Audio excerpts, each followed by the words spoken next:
Lisa here, and we're at the Bellas Academy with our model Michelle and our makeup artist Christina Monique, and we're going to be doing a Tango Tangerine look. So since you did the look, tell us a little bit about it. Okay, so I was inspired by the Pantone of 2012, which is orange, tangerines, clementine tangerine, and I wanted to do a monochromatic look, which is derived from just one color but using tint tones and shades, and that's what I did. I used orange-based colors on her cheeks, lips, and her eyes. So I'm going to start off in the middle of the face using a primer, and it's also you know, a product that's going to help close up the pores a little bit. It's the Pore Professional by Benefit.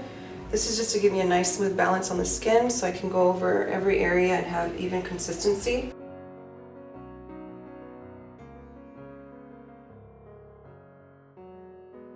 Grabbing a little bit of a primer mixed in with my base color, and also I'm going to be starting in the middle of the face.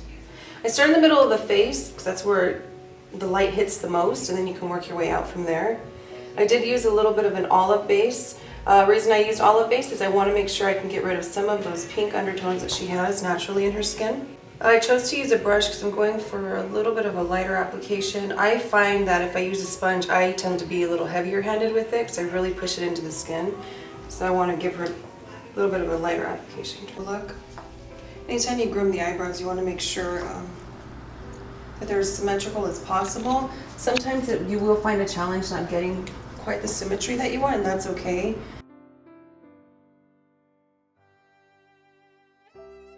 The face naturally is not just flat, so if you use a couple different colors of powders to go in there and contour and highlight the face, it looks more realistic if you had dimension. So under the eye area, go ahead and look up for me.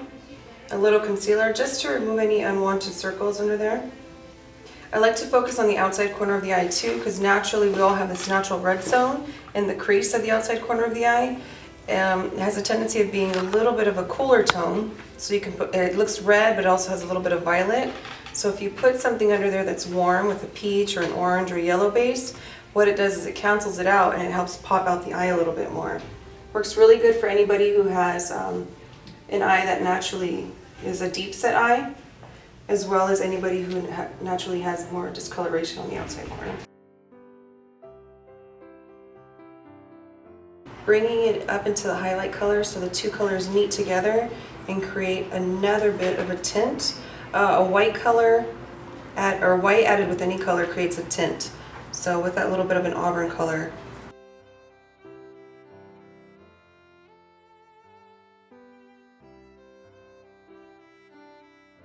I'm going in with a auburn color underneath with a drop shadow. I am going to use a lighter color first and then go back in closer to the lash line and use a darker color. The darker color is going to create an illusion that there's fuller eyelashes underneath, while that lighter color just throws off or shows off a little bit of her coloring and balance for the eyeshadow.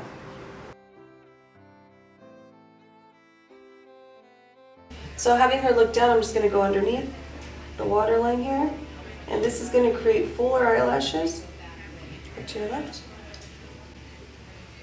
She doesn't have thin eyelashes, but for those who do have thin eyelashes, this would be a really great tool, or a great technique actually to use on them. Blush, I'm going to go ahead and use, like I said, we're going for the monochromatic look, so I'm going to use orange-based colors, and this is a little bit of a peach. You can start from the back towards the front if you like. I like starting towards the back and just going in a figure 8.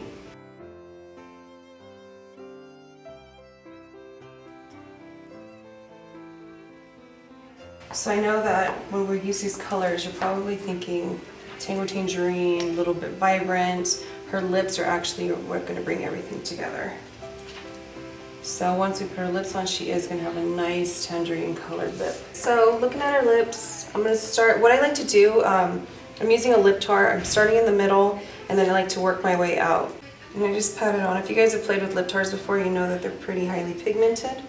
A little bit goes a long way.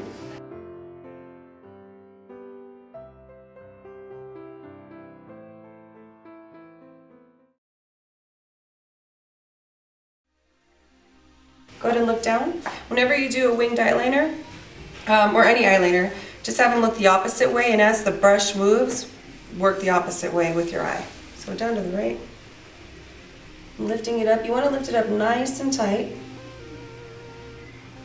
The tighter, I mean, definitely not too tight where her eye starts getting really dry, but tight enough where you can create a nice smooth line. And I'm not going to give her a really thick eyeliner, just enough to give a little bit more dimension around the eyes.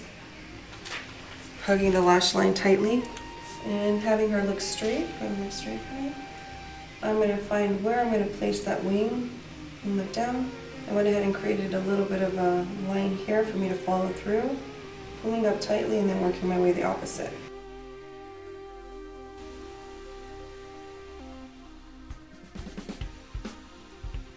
I'm just adding a little bit of a light shimmer in the inner part of the eye.